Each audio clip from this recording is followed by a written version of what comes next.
Alright, next you're going to want to make sure you center your roll out.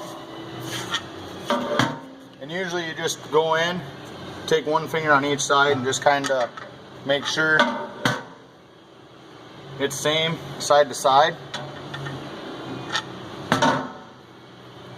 Once you've got it centered good, you want to go to both sides. Now, tighten your set screws in both bearings. Make sure and get them really tight. This will make sure the roll cannot move side to side.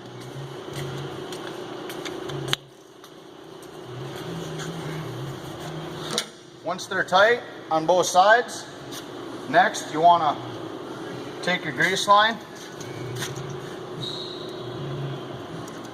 slide it into place,